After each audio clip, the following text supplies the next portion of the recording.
I want to welcome you to the Charlie Crawford Podcast. Let's ride.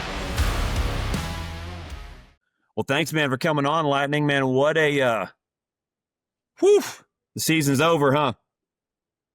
Yeah, that's about wraps it up. It's been a long last month for sure. So, man, I tell you what the emotions of the last 2 weeks, because I looked at it this morning, made the cut by $850, something like that. Does that sound right? yes, I'm pretty close to it. So, Whew. yeah, Whew. it was a very, very stressful month and for sure a stressful last week. So, talk to me a little bit about the last couple weeks. You said no Puyallup and no Governor's Cup. So you had to pull the last few weeks off going to however many rodeos across the United States. Let's start with Pendleton, and then Pendleton from then till now. How many rodeos did you have left? What rodeos did you have to go to? What was your guys' strategy? After Pendleton, we drove to Albuquerque, and then that rig went to Texas, and then we ended up using those horses at Pasadena, and then we flew back to Oregon and went to Othello, Washington, and roped there, and then hung out for a couple days, and then took off to Omaha, Mandan, and then backtrack Mona, Utah, and then flew to Texas. After Pendleton, how many rodeos do you have left? Do you remember? Do you have like 7 or 8? I think I had maybe like 5 or 6, maybe 5 or 6. Albuquerque, Mandan, Pasadena. Yeah, I think 5. And then 5. those 2 in California. Did you go to Poway and San Bernardino? Yep. Went to both of them, and then went to Omaha, and Mona counted for just Wyatt. Omaha, man, I tell you what, if you was to look at the globe, that's covering some distance in the last 2 weeks of the miles you guys put on. Yeah, it was a lot of traveling and a little, not too much flying. Most all that was driving. So that was all on the ground then, huh? All on the ground, except for we flew from Vegas to Texas and Texas back to Cali. But other than that, it was pretty much all driving. Yeah, it's a lot of rubber on the pavement. Now, I watched the run in Albuquerque. Was that an arena record? I think so, but I haven't heard, so I don't. But it's got to be close. I tell you what, when you guys make your run, when you and Big Cheese make your run, it is untouchable. That run you guys made at Bremerton, golly, that's a highlight reel. Like, that should be the highlight reel of the run of the year. That was phenomenal. Yeah, and then, yeah, 2 foot and bounds out of. I mean, it was awesome. It was so cool. And Albuquerque was just lights out. Hit the barrier, roping on tight, first hop, done. Like, when you guys connect, it is so fast. Both of you guys are so fast. Talk a little bit about your guys' run and how it works to be such a when it hits, just a lights out run. Yeah, our go fast run is, if we do it correctly, it's fast. I mean, and we got caught a little bit of that in the summer, fourth quarter come around, and I went to trying to just catch, but that didn't go very good for us. I think there needs to be kind of a happy medium there. Not that I have it. I need to figure that out, the happy medium, because you need to not. I felt like we were trying not to lose instead of trying to win. And some of that kind of messed us up too. But every time we. Where were the rodeos where you were just trying to catch? Where were the rodeos you were just trying to catch? 3 headers? Like, Hermiston, Kennewick, just anywhere that said tour points, we had heck. So, but the one headers we did good, but the one headers you had to go fast anyways. Everybody ropes so good now that you can't just lay up for the most part. I mean, the 3-5 run at Bremerton, or even the 3-4 first round at Ogden.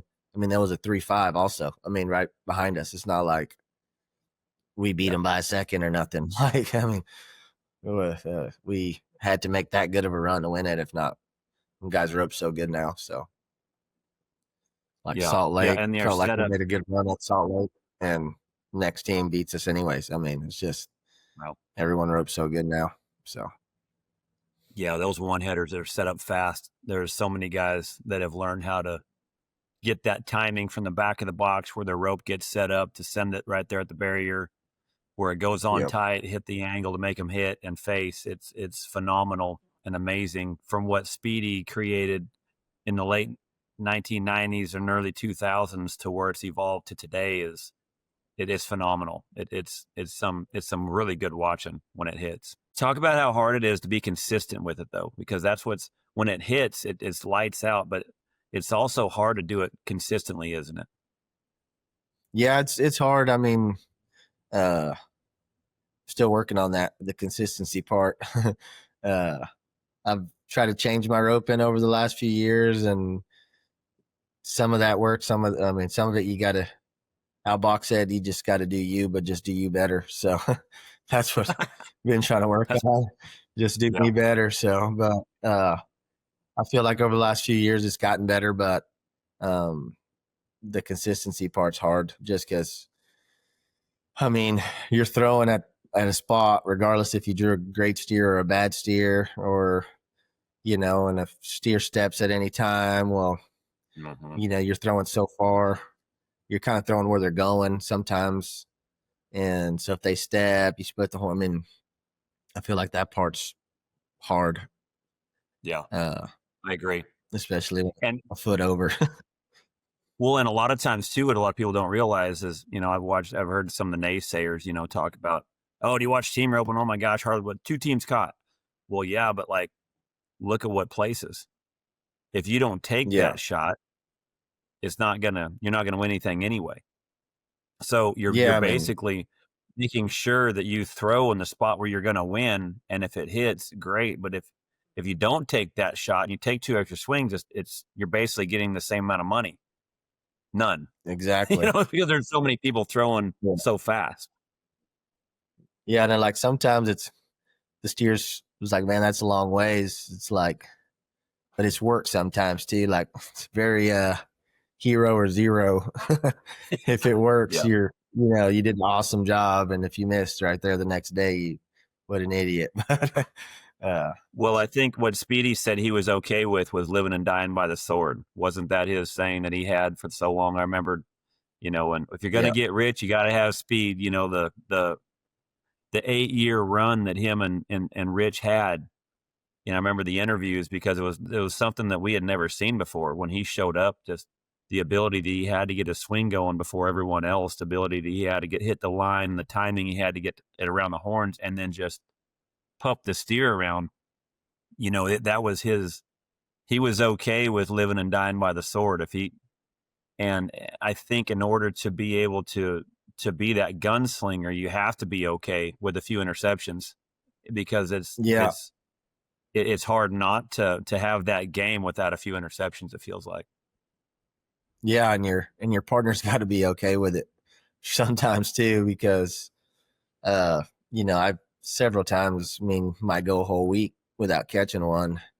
But your partner's kind of got to be okay with it. I mean, I didn't try to miss that whole week, but then the next week, I think we did really bad one week. I missed several, and then the next week I think we won like 22,000, and go round checks only, no average checks. So, when it hits, it all comes in, huh? Yeah. Your guys' run looks a lot like having 4 wide receivers deep, shotgun.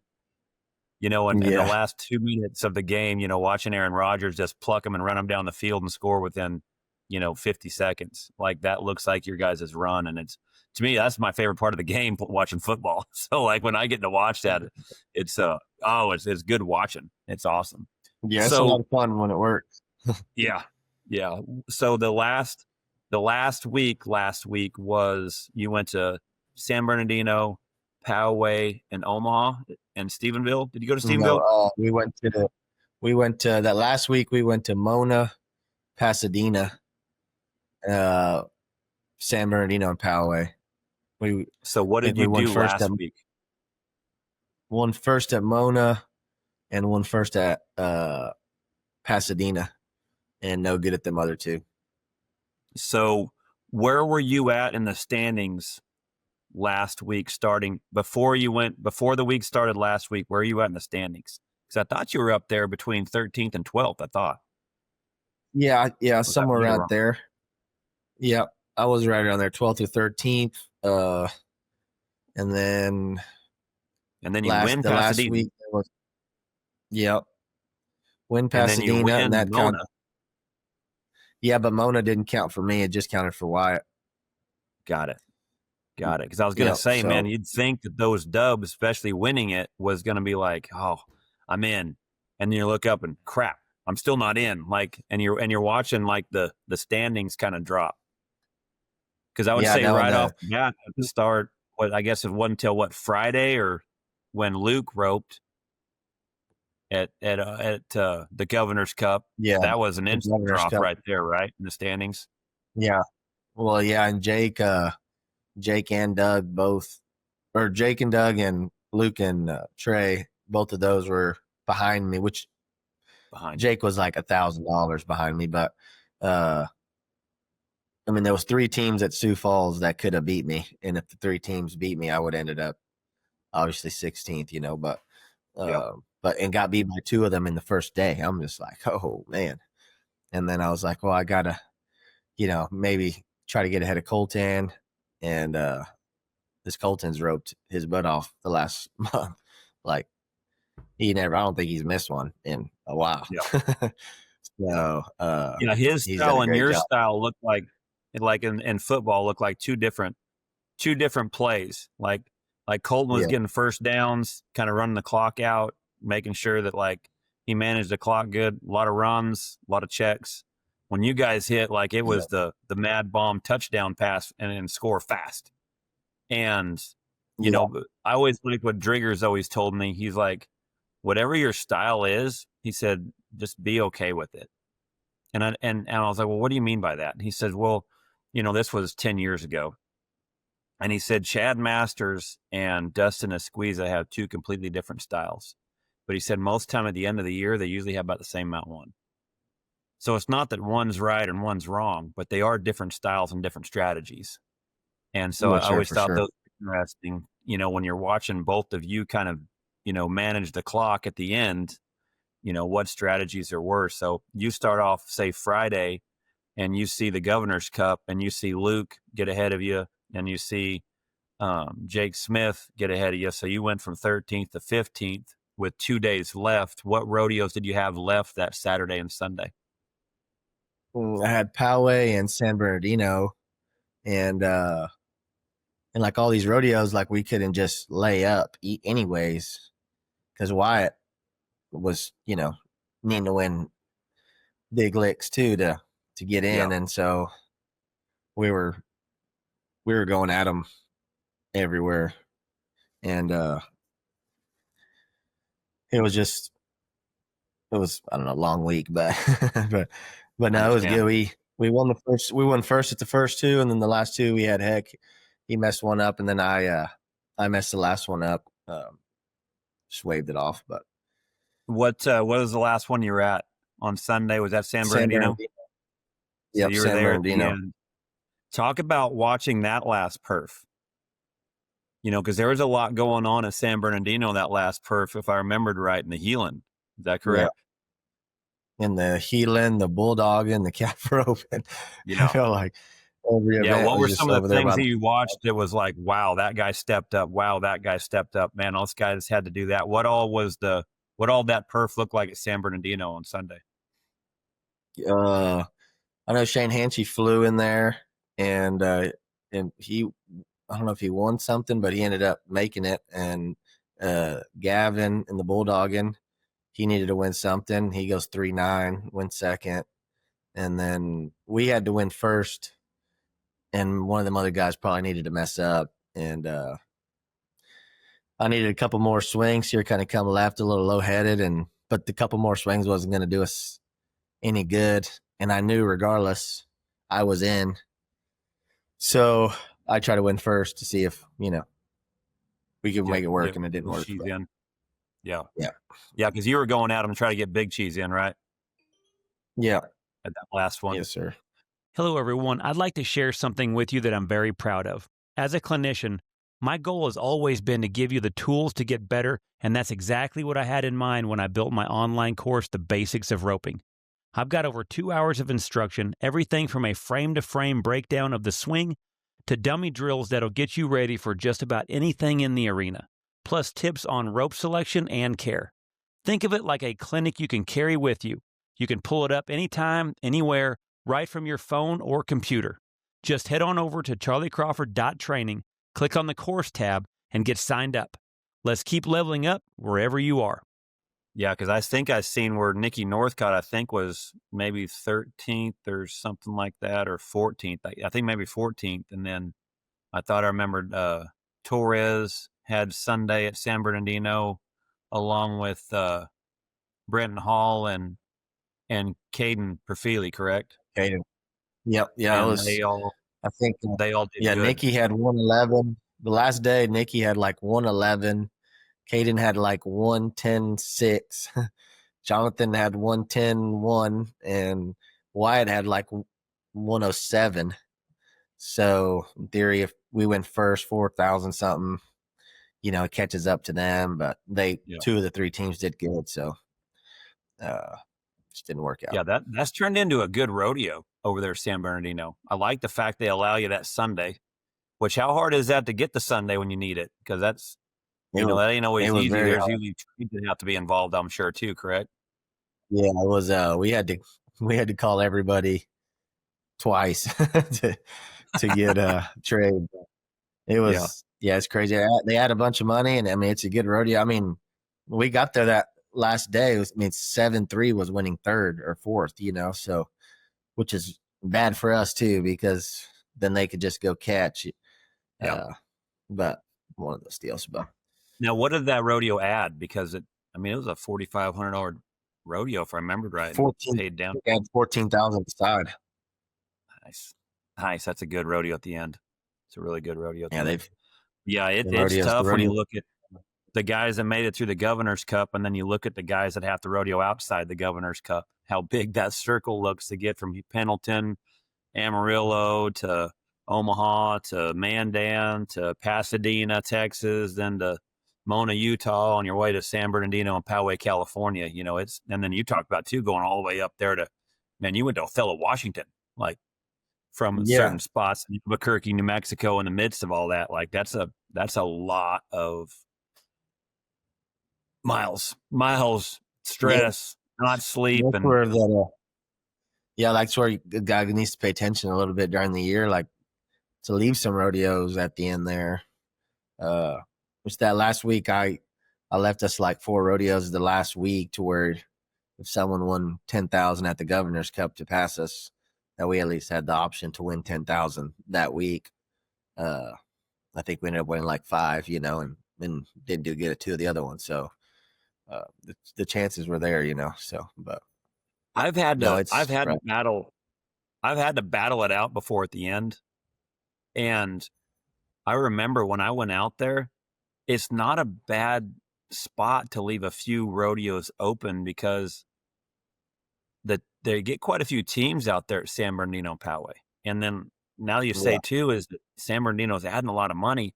It's a pretty good spot to go make a run and make some decent money as opposed to, somewhere down the line that doesn't add as much rodeo and it's just a dirty double tough, which you guys are not going to be opposed to that.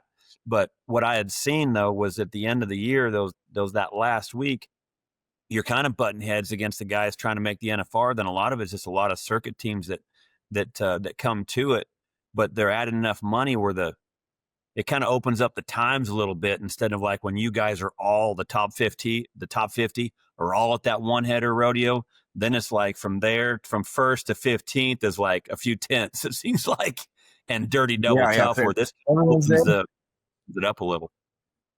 Yeah, like Rosenberg and Hempstead, it's going to be good rodeos, but they're going to be tough. 100 teams and as guys are there. Dustin, Tanner, they're all going to be there. So It's not we're over like I said at San Bernardino when we showed up. I think 7-3 was winning third or fourth. I thought I seen were 8-9 won 1,500. Yeah, I think Rare. Jonathan and them were 8. Yeah, Yeah, yep. No, it was pretty rare. it's a good Well, rodeo to talk leave for about- the end, especially with no Sioux Falls. So did you have a pretty good idea then when you were done at San Bernardino? Like you're in. So which I didn't even really. I didn't let it sit in till like yesterday, just in case. But after Poway that night, I had I think I was 5,000 and a little bit ahead of 16th, and San Bernardino that night or the next day only paid 4,400. So I knew the night before that mathematically probably couldn't catch me, but I didn't let it sit in till just yesterday, just in case, But yeah. Yeah, because I was looking this morning and I thought I added it up between you and 16th, and I thought it was right around $850, and so $800. Yeah. like Yeah, if he I had was in that spot, I've been like, I did it, but man, that was close, man. And Aaron at Poway and San Bernardino, I mean, spun both steers for, I mean, to win both rodeos. Yeah. He split the win at San Bernardino, and he should have won Poway. I mean, Yeah. he ain't. Yeah, there's so he many didn't back guys off. when you put him in that situation, that's you know underneath of you ain't lightly, and you know where he's gunning for, and you know he's capable.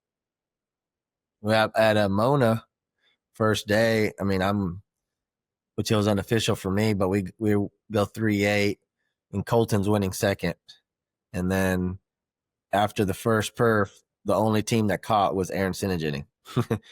He's winning second now.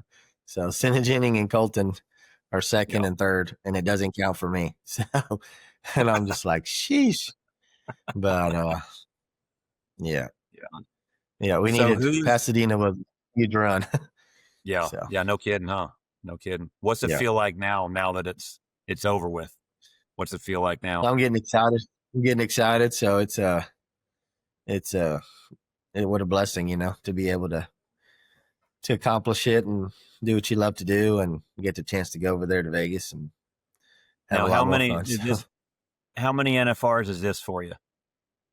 2. Is this your second one? It's my second one. Yep.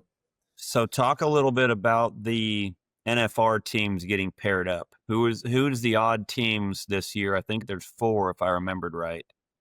They're going to be pairing up at the NFR. I think Dustin and Levi are going to rope together. Colby and Clay Smith. So they're going to pair back up because they started the year together. So those two teams will pair up. And then what about the guys that made it without their partners at the other end? I'm going to rope with Caden, Pro Philly, and I think Colton and Jonathan are going to rope. So where are you living at now? I live in Athens, Texas. So how far is that from Caden? Probably like 45 minutes. So that's actually a pretty good last couple of months to get ready for the NFR being that close together. That works pretty good logistically, doesn't it? We live close. We live close, and we've gone several times to each other's house to practice anyways. So so you guys familiar roping with together then? Yeah, we're entered at the Clay Logan kind of second partners and stuff, so it's worked out. So yeah, he lives real close. Field horses look good. He roped really good there last year for his first time there last year. I thought it looked easy for him. Yeah, I'm excited. He was really good, and got a good relationship with him and his family and everything. So I'm excited. I think it's going to be a lot of fun. Yeah, that'll be good. Sir. So let's talk about a little bit of your style. You've had such a bombing style, a lot of rope. It's easy for you. You handle your rope really well. Talk a little bit about what kind of made you want to pursue the long game so much, and also too, who did you study a lot? I think a lot of guys study a certain style, and it becomes attractive to them, and they're trying to figure it out. So, who is a lot of the styles that you try to emulate as you chose to be one of the guys with the best long game?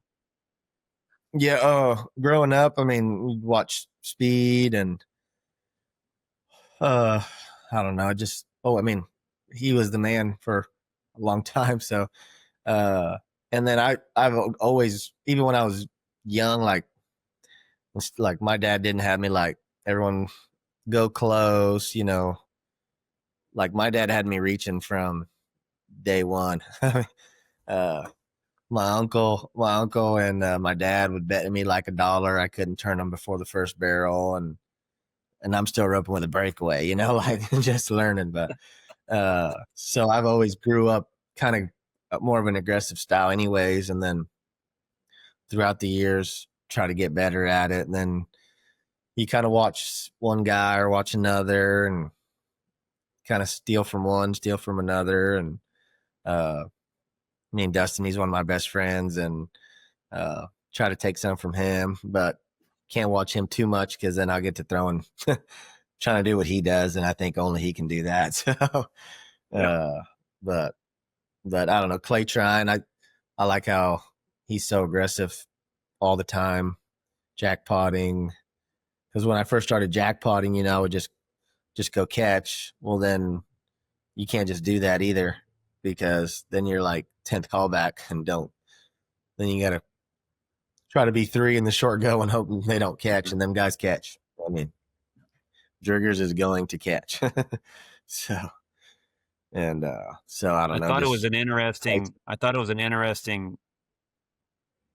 kind of the fact that you and Speedy both come from Florida, and both of you have fast first names. Yeah. Think about Lightning and Speedy, I mean, and come from the same spot. Like Speedy had no choice. I mean, that was in his name. Same with you, I mean, the lightning that you see, the lightning bolt that you come from when that rope leaves your hand, man, straight to the horns. Like, it's cool to see the how your first names both relate to your roping styles. Yeah, and almost had no choice or change my name, one of the two. So I needed Slowy like, Crawford. That would have been a good one for me. Slowy Crawford. No. Run to the hip Crawford. That was pretty much my nickname. Trying to get Dustin. Been trying to get Dustin to name his kid Lightning Aguilera, but it hasn't worked just yet. But we're working on it. That'd be hilarious. That'd be awesome. That's funny. What when you started getting the reaching figured out, what were you toying with? What were you figuring out? Because there's so many angles to be able to figure out, how you swing your rope, when and where it rotates, if there's even any rotation.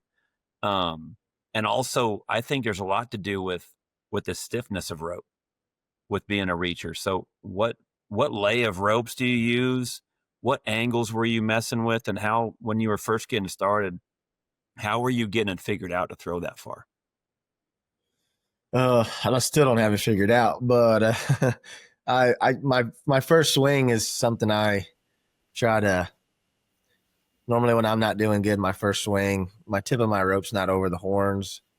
Is when I do my best, my swing's over the horns, my first swing, and kind of then I could kind of open it up and come across the horns instead of, if your tip's too down, then you have to pick your tip up and throw it forward. And, for me, if I get my first swing over the horns good, normally sets the rest up for, and if I'm up and over, then if they go left or right, you have all that coverage.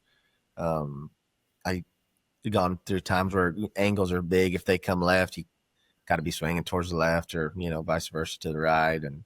But my main deal is my first swing, trying to get it ready. My first swing be good enough to come out of, which a lot of that comes from going to north side. And when I first started going over there, I'd throw way too much rope. Well, you've been in north side, there's nowhere to go. And then I got where I could do that one swing in there and everything, really not be reaching, just one swing, but it would be tight. But it all mainly just the angles and And then, like I said earlier, on the moving the steers can't be moving. If the steer's going right, let them. If the steer's going left, let them.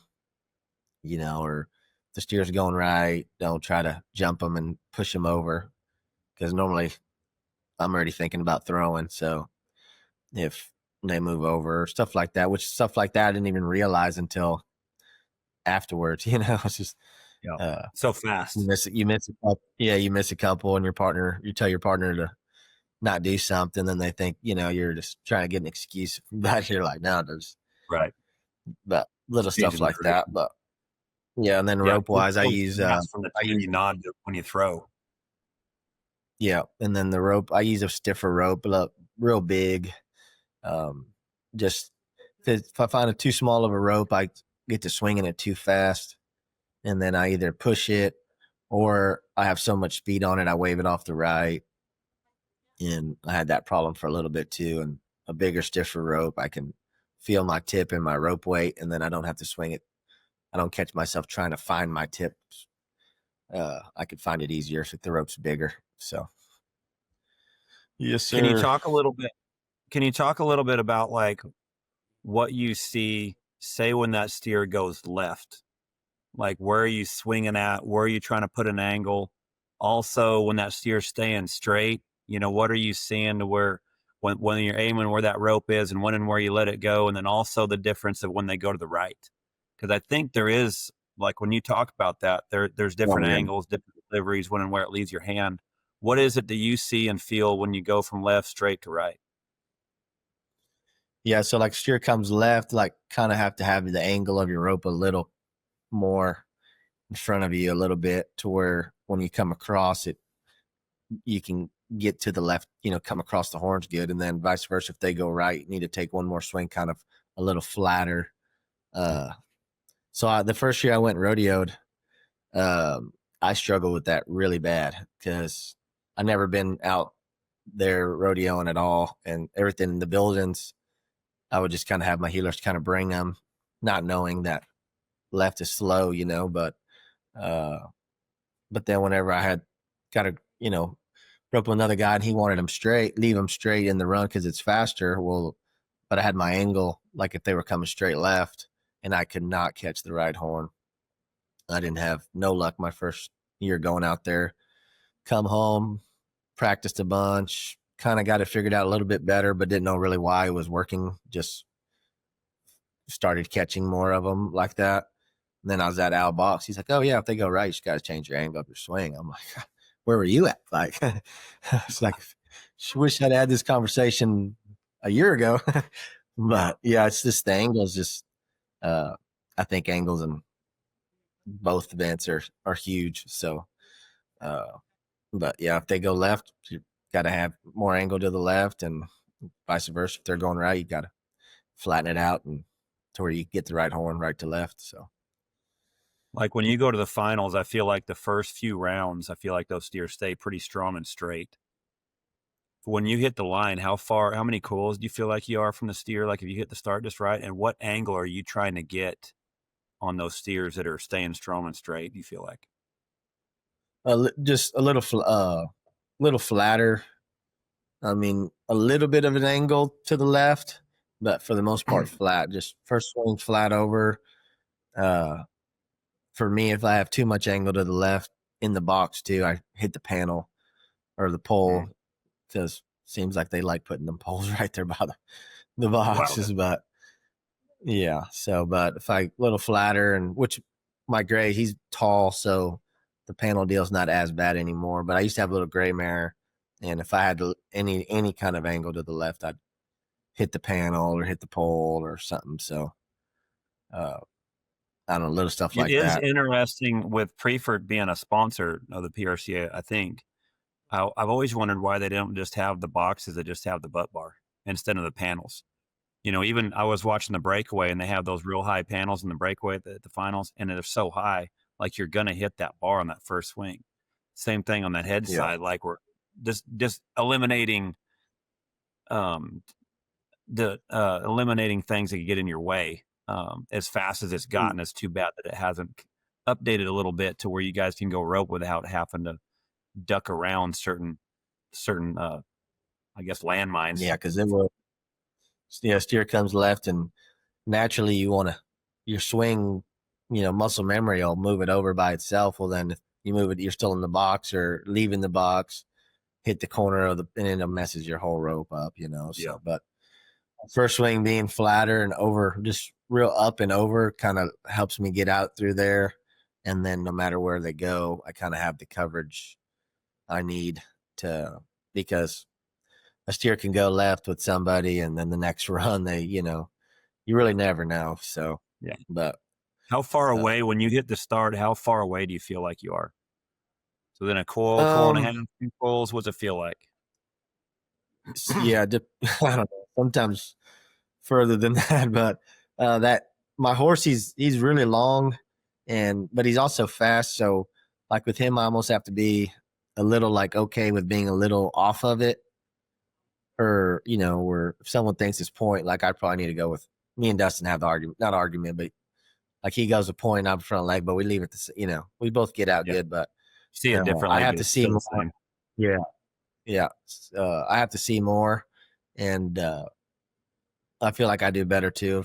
Kind of everything's out in front of me, then I can, use my horse's momentum. Yeah. To help me rope the horse. So it felt like if I got a good start, but I also took probably another swing than you. So I always wondered if it was still 1 or 2 in that spot. But also too, is it felt like later in the rounds when the steers were slower, it didn't feel as far. Because you almost could hit the line and they were coming to you, as opposed to like in the first rounds. It feels like sometimes it almost felt like when I hit the barrier, they were going faster than I was. Like there's sometimes when people say it's fast, I don't think they understand how fast them suckers really are. Especially at the start. The first few rounds which I practiced a bunch before and talked to my partner up to Jonathan that year, and I was going to go with the one swing just because we tried both, but the one swing was just a lot better and very consistent. And then even in the run throughs, it felt easy. And that first round, then steers rolled. And for the one swing to work in there, I'd have to hold on to it so long. And then I had so much rope. And then about halfway through, I kind of started taking two swings, and it was going better on that part of it. But that's one thing I'm going to work at from now to December, 2 swings and trying to get a little bit, not so much rope out there. But people could tell you all you want, but until you back in there and run one that night, there's no feeling like it. You can buy the freshest steers you want and do whatever you want. And then for me, there was no practice that was even remotely close to what it felt like in there. Yeah, I totally 100%. Hey, friends, if you're looking for something that inspires grit, creativity, and good old-fashioned hard work, you've got to check out Ezra Tech Ranch Gear. This isn't just another brand. It's a group of homeschooled teenagers who are learning to enterprise, building real skills, and producing high-quality gear that stands up to ranch life and beyond right here in Texas. Each piece is hand-tooled by these young men and women themselves, and the craftsmanship speaks for itself. Their truck scabbard, it's their top seller. Rugged, practical, and built to last. If you're looking for something unique for your business, they even create custom corporate gifts with your company logo. And here's what I love. Every purchase not only gets you gear you can count on, but it also supports the next generation of entrepreneurs who are learning what it takes to work hard, create value, and build something meaningful with their own 2 hands. Whether you're a rancher, a business owner, or just someone who loves quality American-made gear, check out Ezra Tech Ranch Gear at EzraTechGear.com. To get a 10% discount, use promo code CHARLIE10. That's CHARLY10. EzraTechGear.com, where craftsmanship meets enterprise and the future is being built one tool at a time. Talk about a little bit of your strategy, because there is so much, I think, when you watch the guys getting their run, there is so much of when they bring their first swing, also where they're riding their horse too in the front of the box to be able to get that rope, as tight as they can get it from the horn to the saddle horn, to be able to utilize as much left of the arena as you can to make sure that you still have plenty of room to get it tight where there's nothing slack. So, I think there is so much strategy involved with that, to where I think a lot of the guys that I've seen bomb in the older days, breaking wide, too much rope, too much loose, and then by the time they get the steer pulled, they're out of arena. So it's not just a blind bomb. Like, there's so many angles also to being not only throw fast, but then also making sure that the strategy is to make sure that the steer's healed and still the room to get face on a tight rope. What are some of the things you feel like is your strategy going into this year? I'm going to try to work on just trying to get going faster. I'm going to, like my gray, I rode him in there, and he was not okay with nodding and going. Like, when the gates bang, he's so used to scoring that, like, he was like, he's like, I'm not supposed to be leaving at the end of this, the gate bang right here. And the first few nights, I just felt like I couldn't get going, and then everything's out there. And so then you reach, and then you just got so much rope and stuff. So I'm going to try to get just a little bit better goes to where I can have everything on a shorter rope. And I mean, Caden throws so fast, and it just leave it up to him. I mean, in there, the reaching's no good. So, obviously, if you don't get a good go one night and you have to reach, that's fine. But I'm gonna try to work on keeping everything on a lot tighter of a rope. So the NFR practice was my funnest practice I ever had, because I didn't have to score. You know what I mean? Like, you spend all year long making sure them suckers don't move at the gates to where you can go when you want, so you can hit those, 1-overs, evens, and 1-under starts. They got to be able to get in front of you to go. And so, like, that's what was so awesome about the NFR, was like, I felt like a healer heading. I didn't score because I was trying to get the scoring out of them, because they had to be rolling with the steer. So I didn't score to where I didn't want them to not. I wanted him to go with the healer. I wanted him to go with the steer, because, like, that is what it has to be done. Now I can't have him go ahead of that. And so anytime I'd feel that, I might have to maybe score enough and just make sure that the timing is just when that steer, they're almost keeping the same distance until maybe later rounds where they soften up a little bit. Then it's almost behind them. But yeah, that was some of my funnest practice of, like, this feels like I'm healing. Like, I don't have to score. This is awesome. I just get to go rope. I loved it. It was so different than what a guy does all year long. Yeah, no, it was. And then, like, on my good horse, I did practice on him, but I mean, not till just right before we went. I practiced on him some, but so he didn't really have the want to go out of there. Like, I mean, I have the videos. I went back and, obviously watched them after a bunch and to see what I was doing wrong. And, like, the gates would bang, my hand would go down, my horse wouldn't leave right then, and then he would leave, just not getting the goes I needed to get. And then, but, you still had to be 4 flat, or 4-2. So you still have to throw there. It's not like, but just had way too much rope, and you don't get to practice when you're there, it's just try to do better on the next one and hope it works. So, but we got a little experience now. So yeah, there's nothing like going to it for the first time. It's like, and you said it the best, no matter what they tell you, no matter how hard you try to get your steers right, it's not the same. So I remember one year when I got ready for the finals, because I'd watched how they broke them in, watched how they prepare them, watched how they get them going. So, like, we have an NFR arena here at the house, but it's long. So Jackie's breakaway arena is measured the same as the NFR. The width is the same. The head box is the same. It's the same from the pre-fruit chute to the left wall. Everything's the same, except it's like 270 feet long. So it's good NFR practice, because you can rope and kind of free your horse up if you need to. But the feel of the left fence is all correct as far as from the box to the steer, all that. And we would break them steers in, get them to where they hit the end of it, and then let them go. And then we'd put a couple runs on them in there, and then rope them and go to the back. Well, then after that, I would have everyone line the steers on the left-hand side, and because our box, you can pull the back end over, so you can work the box, so you can pull the butt bar over. So I would sit back there with a 4-wheeler, It was the funnest thing ever. It felt like Zorro, man. It was so much fun. And we'd have someone, when they would open the gates, just hot shot the steers, where when they hear the gates bang, kind of like on Secretariat on that movie, or I think it was Secretariat, or I forget whatever it was, when they ring the bell and the horse would go. Well, we kind of do the same thing, man. As soon as those gates would bang, we would hot shot the steer to go forward, and then I'd just chase them suckers with the four-wheelers with my hot shot out here. And I don't know how many times I about wrecked, but it was so much fun. But it was like, I wanted them suckers to feel like their tail was on fire, because they had to be, because that's exactly what it feels like at the NFR. They are strong, straight, and they are running like their tails are on fire. Yeah, we went to Patrick's a few years ago when I made it, and we went and practiced with them, and he has the arena set up on the left corner of his arena. He's got another set of boxes over there. He brings up panels. How much fun is that place? That's a fun. Yeah, I lived there. Yeah, Yeah.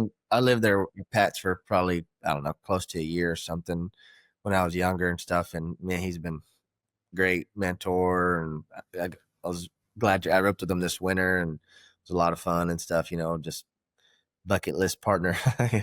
But we buddied with him, and man, he just learned so much. But that was the closest I gotten where it was like a little realistic, because he was same thing, hot shotting them, trying to get them to get going, because you get the fastest steers in the world and you NFR them 3 days and they're just normal, but it's it's for sure.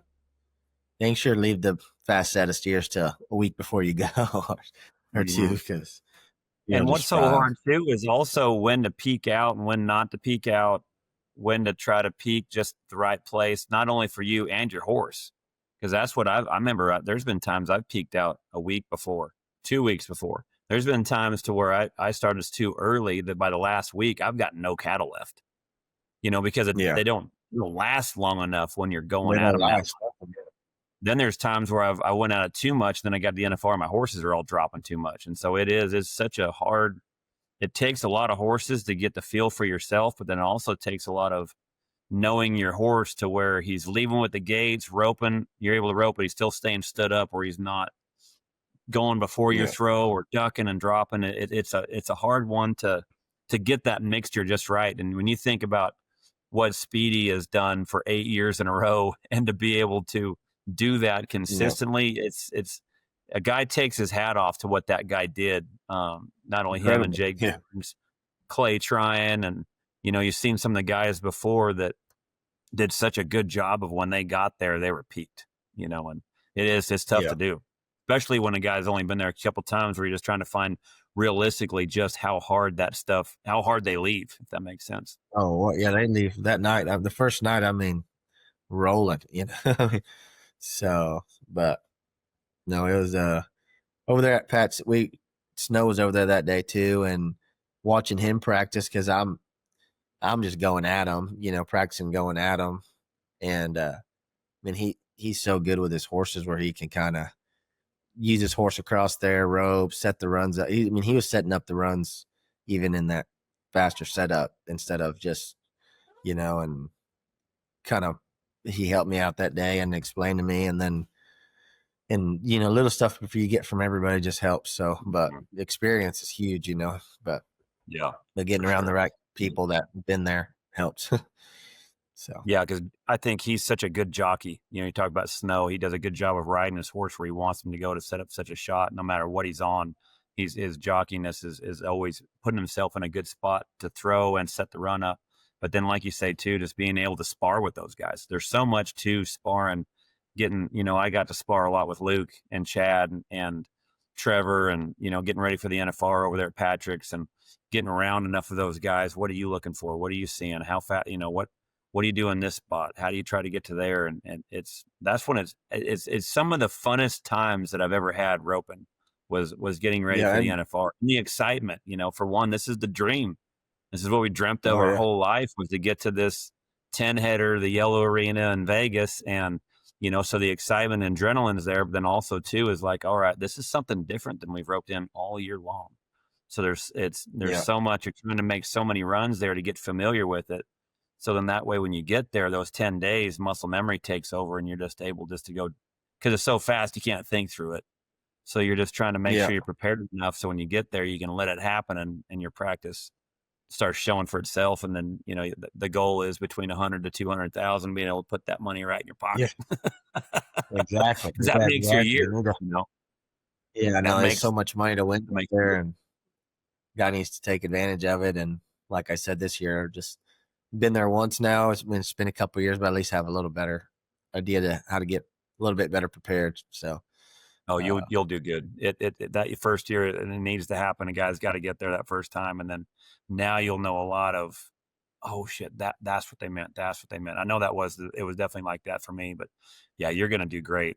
Man, your timing of with your horse and getting ahead of the run is so good. Um, I really think, and I hate to put this pressure on you, but this is the way my opinion is. If you guys hit just right, that 3-2 is not going to be out of reach. It's going to be fun because I know there's going to be a run where you're going to hit it and it's going to blow the roof off that Thomas and Mack. So I'm really excited to watch you guys light them up in there. It's going to be awesome. yeah, sure hope you're right. Talk a little bit about. Oh yeah, you will. You will. I know it. Talk a little bit about your history. I love the guys that come from the Southeast because that's just completely opposite of the direction of like where I came from, the Northwest. The styles coming from down there and, roping coming from Florida. When did you get started? Did your dad rope? What was the attraction growing up to be a team roper? Yeah, my dad ropes and my grandpa roped, and my grandpa is from Cuba, and he rodeoed in Cuba, and then he moved to Florida when my dad was like 8 or 9 years old, and then my dad started team roping a little later, and then I grew up team roping, going to Booger Barter ropings, and we'd come to Texas anyways, and that's how we actually came and stayed at Booger's place here in Athens, and that's how we ended up finding the place where we live now. So, but I moved to Texas when I was 11 or 12 years old, and been here same place ever since. So, but it was a blessing getting to come over here, and just there's so many good ropings, and you go to Slide when Stephenville pays 3,000.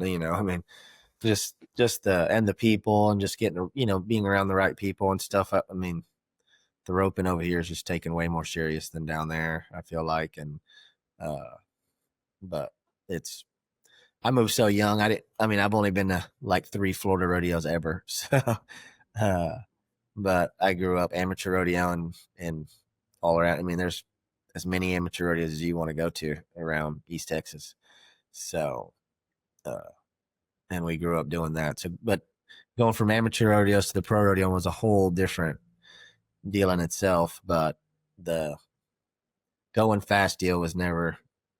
I've been trying to do that the whole time. So, but getting better horses and different horses. Before when I'd get a horse, I would see if they were easy to reach on. Now I want them running, running and getting wide and no duck and, strong in the saddle horn. There's so much different stuff I look in now, but before just score good. And if they would kind of float across there, they were good enough. And that was a terrible mentality to have, but, didn't know any different, but now I do. So, because the best guys have the best horses and they're just as talented or more. So it takes a special horse for sure.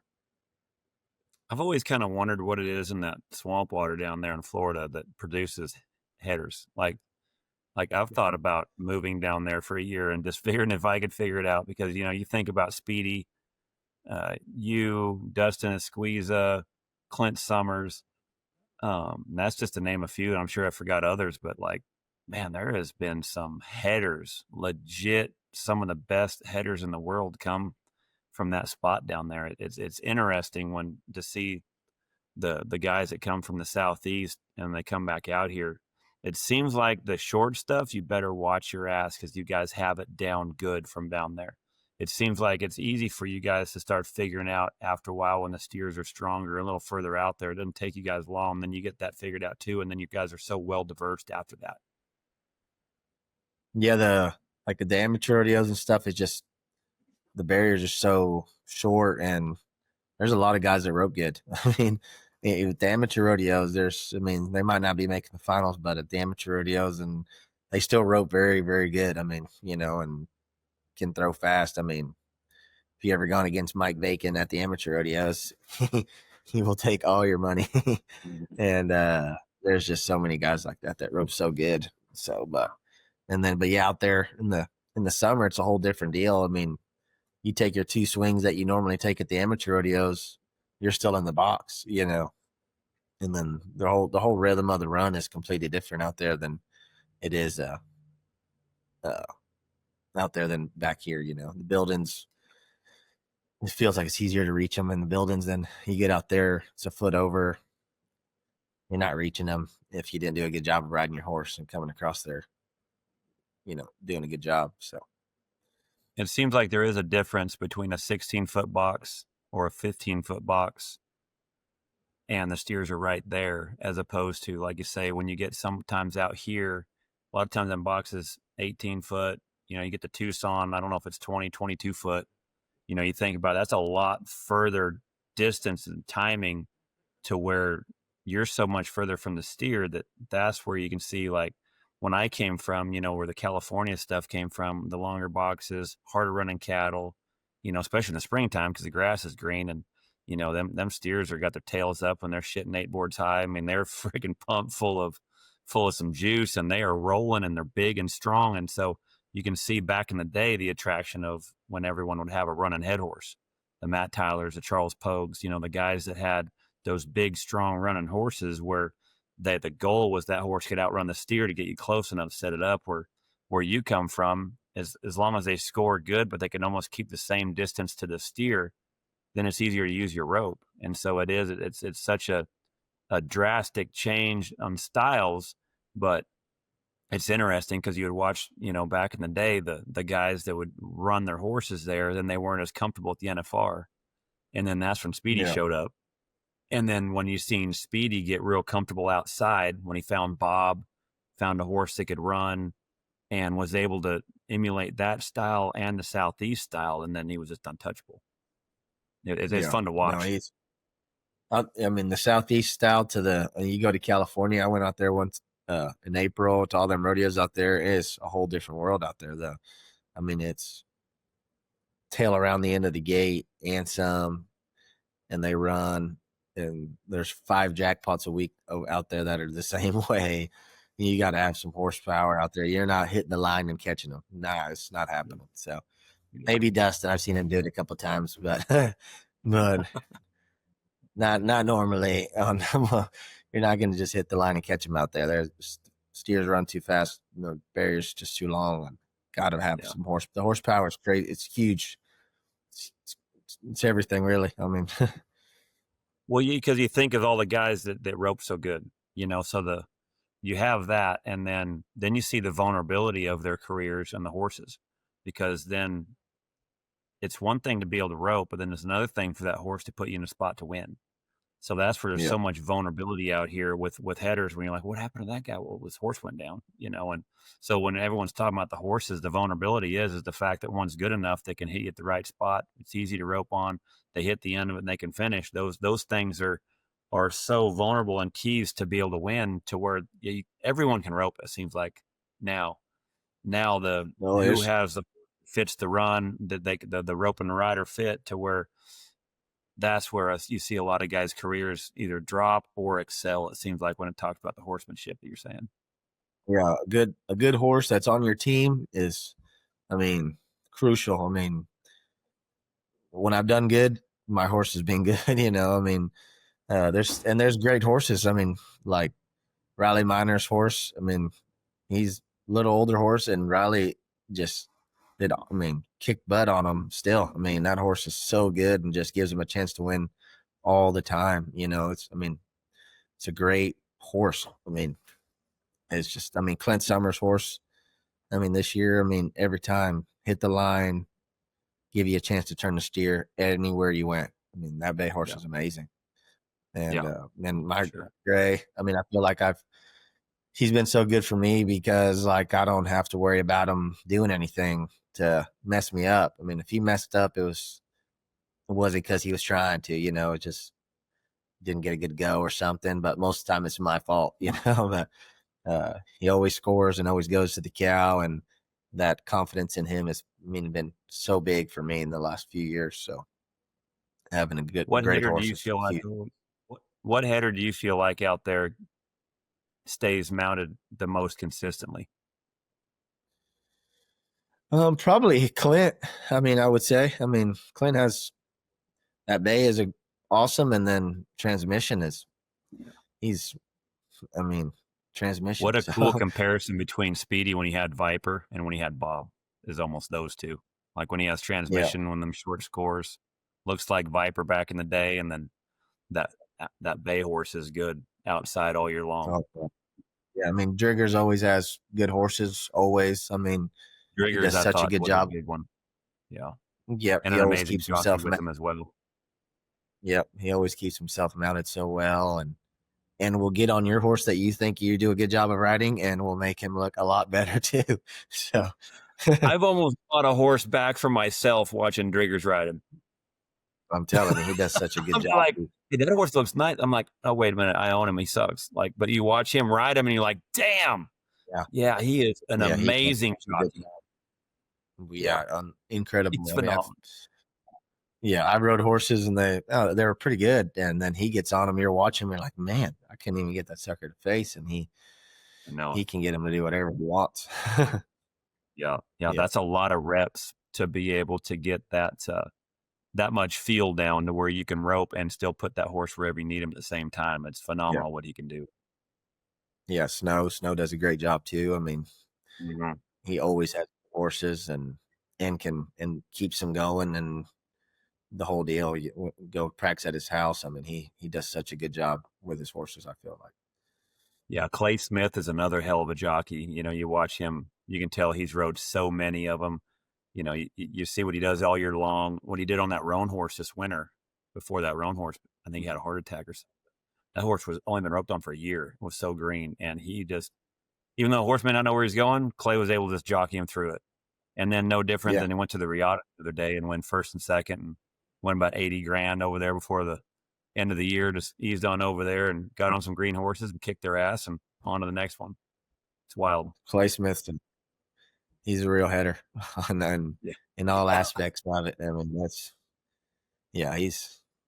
one of the best headers ever. So yeah, headers and jockeys, man. That guy is phenomenal. I studied him a lot. He was when he first came out here on Marty, that gray horse, I knew what was coming. Like I watched him and his brother rope, and I'm like, yeah, this kid has a mix between Speedy and Clay Tryon.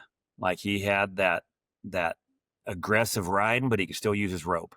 And you could see that freight train coming, and then just being able to now watch what he can do on all these different kind of horses and how good his hands and feet are, and still rope at the same time. I really studied him a lot. I enjoyed the heck out of watching him. He's got a great style. Yeah, he does. He's, like I said, he's awesome. He ropes and rides, and new horse doesn't matter. Yeah. If he's riding him, it's because he knows he can win on him. So then he can make them to win on him. Yeah. So you moved here at 11 years old then, correct? And you'd already team roped a little bit down there in Florida. When was it that you felt like this is going to be what I want to do? Because I think there's always something that spurs somebody along, like for me, when I was 11, I won my first saddle, and it was against, all my dad's guys that he roped with. It wasn't an open roping, but it was, in an area where it wasn't I wasn't competing against kids. It was the guys who roped all the time. And, that confidence that gave me, being able to rope against that. Then I remember BJ Campbell and I went in an open roping when we were in high school, like freshman and sophomore year in high school. And we went in open roping there in Rufus, Oregon against Mike Beers, D. Pickett, Leo Camarillo was there, and the guys within the circuit were all there. And to get that win against those guys was just even more confidence at another level. But growing up, like those top guys being at my house, I lived in Canby, Oregon.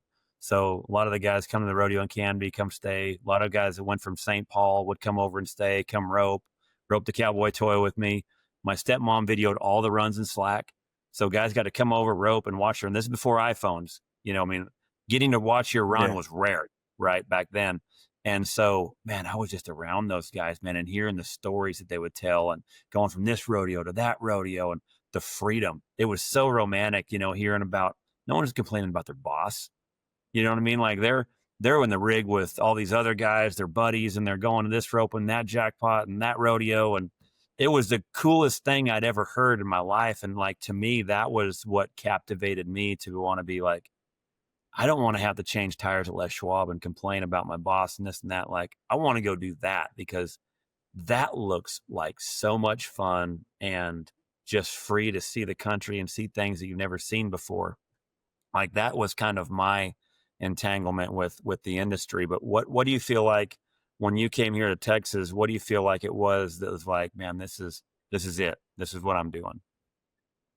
Well, when I came to Texas, I was so young. I mean, all I wanted to do was rope. I wasn't really even the rodeo part. It was just jackpot, go to just rope. I mean, it didn't matter where we went. And then, but getting a little older and then just go start rodeoing. People were wanting to rope at the amateur rodeos and the circuit rodeos. But then moving and living at Pat's and seeing how he operated everything and professionalism that he has about everything he does, and just makes a guy want to take it a little more serious. And then you go to winning and doing good, and then to get to to make it to the finals, it's what it's all. It's what the dream come true, but to get to just wake up and go rope and instead of working it's the way to go. But elaborate a little bit on when you're at Patrick's. So it's one thing to rope and go to these rodeos, like you said, but then when you show up there, like, how much of it was like, oh my gosh, there is way more to it than just getting a good start and getting around the horns? What was a lot of the mentorship that you felt like with Patrick that you got staying there for the year or however long it was that you lived there?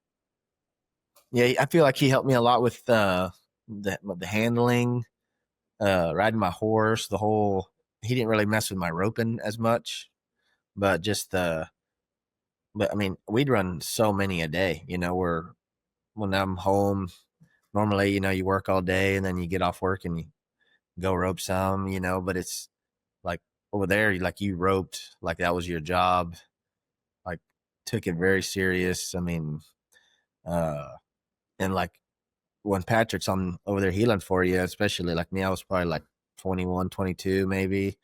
Like you're wanting to do a very good job. Like the first week or so, I didn't even reach, just go turn the steers and, just trying to do, you're trying to overdo everything, and just getting over there. He helped me a lot with how to set up the runs and, and then Trevor would come over and watching Trevor and him rope and man, it's incredible how good their horses and their run worked. And watching that, I mean, you can't not learn something over there, unless you just, I guess, not paying attention, I guess. But just being around them, you're going to get better. I mean, if you rope with someone and they're trying to rope at that level and you do it every day, you're going to get better no matter what, if doing it like they do it, I mean, good steers rope 30, 40 every day. And then I would drive to Dustin's at night and me and Dustin would head and heel for each other. So, I mean, I was running 50, 60 a day when I lived over there. But that's the first time I really got to do it that much, and it was, you put that many reps in for a month or two straight, you're going to rope better. So. We talked about working and then roping. So I know you worked a lot as well. Like, it wasn't like this was handed to you. You worked from what I had heard, to be able to get to where you're at. So what were you doing when you're talking about working to be able to then get to go rope? My dad has a heavy equipment business, and so I worked running track hose and skid steers and for him, and then also shod horses, mainly a helper, but he shod horses and helped for a few years, and work cows and whatever, build fence, whatever needed to do to make some money to get to go on the rope. So the better you rope, the less you had to work the next week. And but yeah, whatever. I mean, throw asphalt. My dad throws asphalt and does house pads and cuts down trees, whatever. So, and which was a blessing to have to get to work for him, because he knew if I needed to leave, I could leave, and I had a job when I got back. And so that was huge.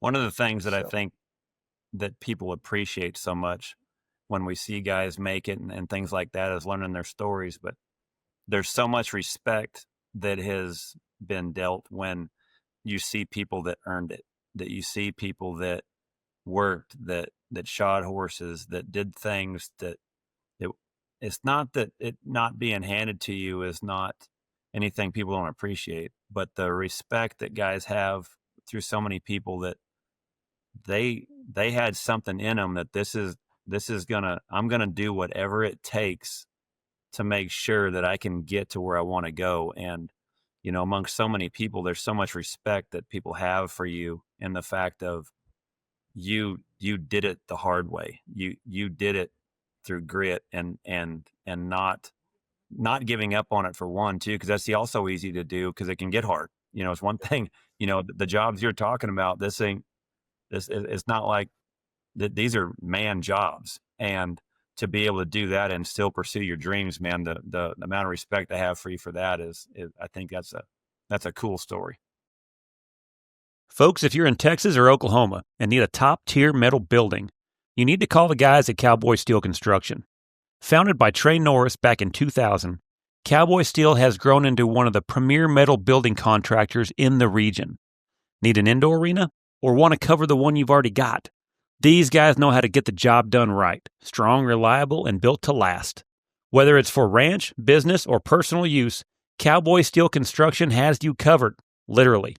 Check out their work on social media at Cowboy Steel Construction on their Facebook and Instagram page, or call Trey Norris at 903-348-4611, and you can email them at cowboysteel2k@gmail.com. when I was starting to rope, we had our own arena. It was at my grandpa's house, but like a mile away. And then as soon as we moved to Texas, built an arena, and we've had an arena always. So steers and practice. I mean, my dad roped, so if I needed a practice partner or whatever, it's been huge. He's always done a great job, even if didn't have the funds to do everything, or what I mean. But I always could work at it and get better. And we went to jackpots and truck ropings growing up, and it's been a blessing having them as parents, just because they've always made it to where I can. And then if I needed to work, my dad would put me to work for him, and if I needed to leave for a week, he wouldn't fire me. So that is good opportunity. Yeah, it is. And I think too, it's awesome too, in the fact of having, like, for me, I love shoeing. I got to where I liked it. I liked starting with what the foot looked like, and I enjoyed seeing what it looked like when I was done. Like, I enjoyed that, like, where you start something and when you finish it, there's a noticeable difference. Like, I enjoyed that. Also too, is I had survival skills that were developed through shoeing, and one was I could hear what it sounded like when 3 feet with shoes, what it sounded like when they hit the asphalt, and I could hear what that 4th foot sounded like that didn't have a shoe, or if it was clanking. Like, that was the sound of lunch. Yeah. You know what I mean? Like, and it never turned off. Like, and it sucks because I've retired from shoeing, and it's my favorite retirement of anything possible. I love that. That was my favorite retirement, was being able to retire from shoeing. But I can still see it. I can still see when Jackie shows up. I know when the horse has lost a shoe, just from those survival skills, right? And then I'm like, I know if I tell her, I'm going to have to put the shoe on. So but it's funny, like, that it never leaves you. And for me too, it was also, I had 2 motivations, I remember, to rope good. One was I wanted to rope my way out of Canby, Oregon. I wanted to get away from the rainy country. I didn't want to change tires at Les Schwab's. Like, that was in my head of what it was going to look like if I didn't succeed. And for me, I used that as fuel. And then when I first started, I had the opportunity, I made the NFR. And then after that, I got the opportunity to rope with Al Bach, and I always call Al the Godfather, man. Nobody can break down team roping, and no one is more fun for me. And I think so many other guys is what it's like to break down team rope with Big Al. Man, it's I enjoy it, man. A couple cups of coffee and a breakdown session with Big Al, man, and you are ready to go after that. Yeah, I got to But rope with him. when I first started roping with him, it was probably a lot like when you got to rope with Patrick. That's when I seen it ran like a business. Like I rode with Tyler. Tyler Magnus helped me so much with my horses, but I was also shoeing and riding horses and roping. Where when you went to Al's, you were roping and you were focused on roping to win, and it was all day. And you knew then that like this is why these guys are getting better while I'm still shoeing in the mornings and roping in the evenings. Like these guys are at it way more often than I am. Yeah. And Way more. that's when I kind of started holding as like, I want to win enough because I know if I don't rope good enough that I know what work looks like, and for some people that can be motivating in the fact of roping good is a lot more fun than digging post holes. It's a lot more fun than bending over shoeing horses. And so for me, those things were kind of motivating for me to try to be successful.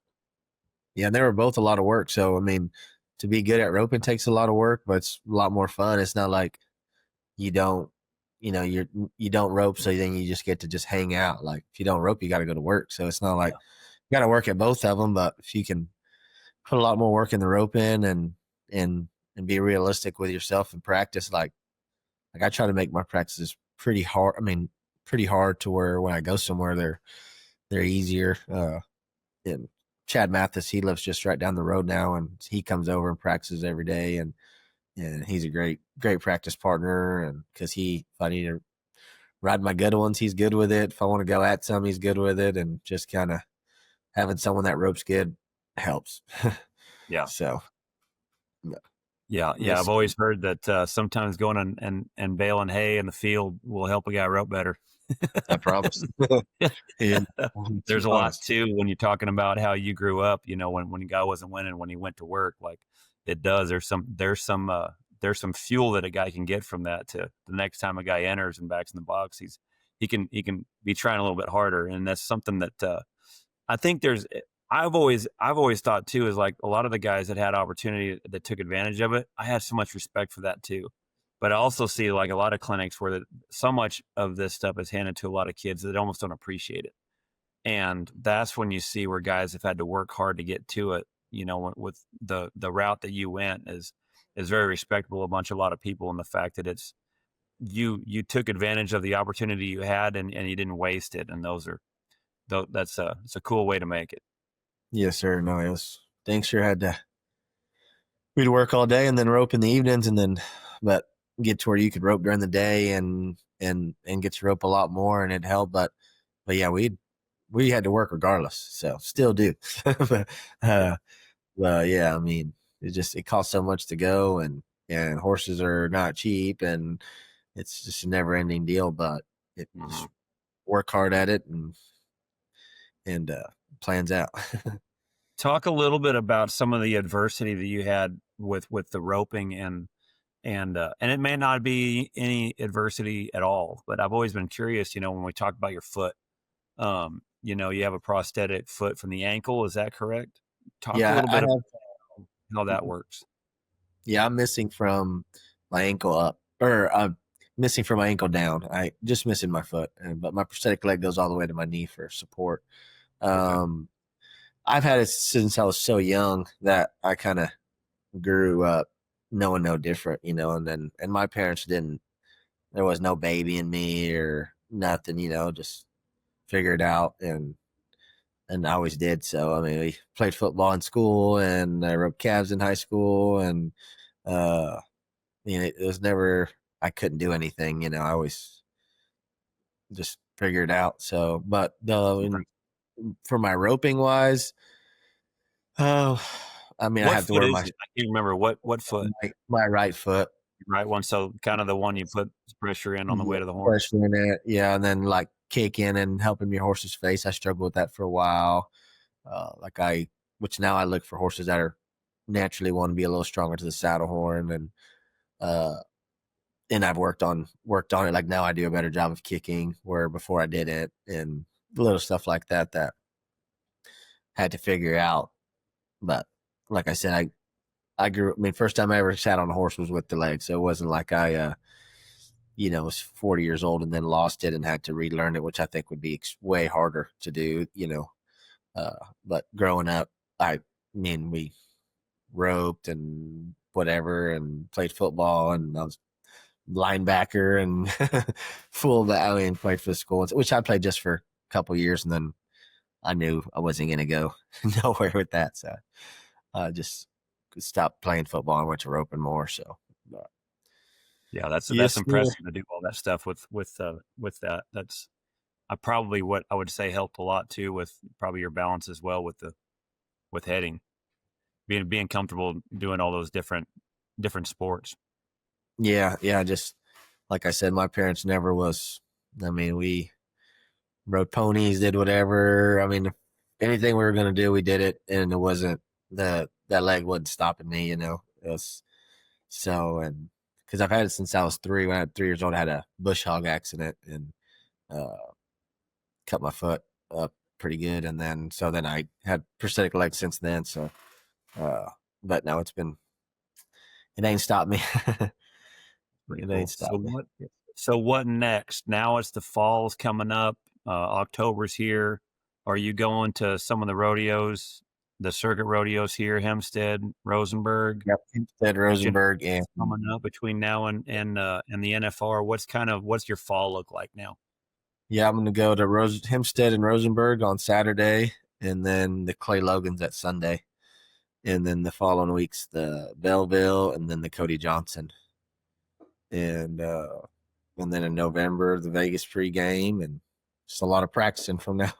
A little different practicing from now on. So, but yeah, pretty busy. No breaks. I mean, a couple of days off and headed to Hempstead. So, what's nice now about the fall here in Texas is the opportunities a guy has to still win a lot of money. Clay Logan's is a good event. The Kojo is phenomenal. Those ropings, because I remember, back in our day, I think October was the U.S. finals, and that was it. So you had one spot to kind of survive the fall.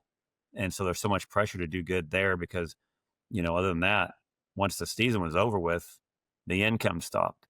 So it's cool that now in Texas, there's so many other different ways and big events to make good money to survive between now and December. Yeah, no, there's, the Clay Logan, the Cody Johnson. The Bart Hutton puts on down there, that's a great jackpot too. And, the Vegas pregame has gotten better and better. Yeah. And you can win a bunch of money over there, and man, it's just so much. Then I think the extreme roping right there too, that they rope on the NFR steers. That jackpot's good. I mean, there's just so much ropings, not just open ropings. There's low number opens that add 25,000. I mean, you can. There's so many you have good to come to the military roping again this year. It'll be November 7th through the 9th there in Decatur. So the November 7th we'll have the open roping, 20,000 added, and for the guys that didn't make the finals this year, I got 10,000 added to the open for everyone, and then another 10,000 side pot for the guys that didn't make the NFR this year. To me, it's a good way to get more guys entered and get into the jackpot. Also, another way for the guys that didn't make the finals, a chance to pay their credit cards off. Because we'll take 2 guys that didn't make the finals this year, and then we'll throw them in the NFR showdown on Sunday. So you'll be invited. Hopefully you guys will all be there, you and Caden. So we'll set up, we got 50,000 added for the NFR showdown, and that money all goes to the average. So it's a $10,000 average, set up the same box, the same measurements. Bobby Joe's got the steers. We're going to try to get the steers as close to breaking and running as hard as we can to get the NFR set up just like the finals for you guys. 4 full rounds and an average. Your guys' fees, 100% of that money goes toward the rounds. So that way it's a good way for you guys on the Cowboy channel to get ready for the NFR, and then we get a little feel. That's when we present our homes, through the Foundation of Liberty and Loyalty that we have going on. The team that we have now this will be our 6th home that we've helped build for disabled vets. We bring in the families who've had a loved one murdered tragically in the line of duty for the police force and the Fallen Firefighters Foundation.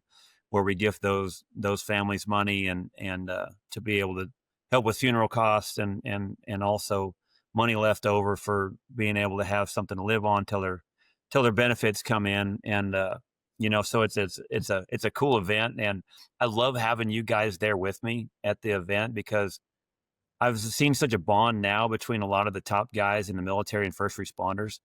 I've got guys now that'll come to the house on their way to Guyman, Oklahoma in the spring to go watch Coleman and Logan, because they become such good friends with them in their opens and stuff. And I get text to know, ask if I'm coming. Are you guys still coming to the military open?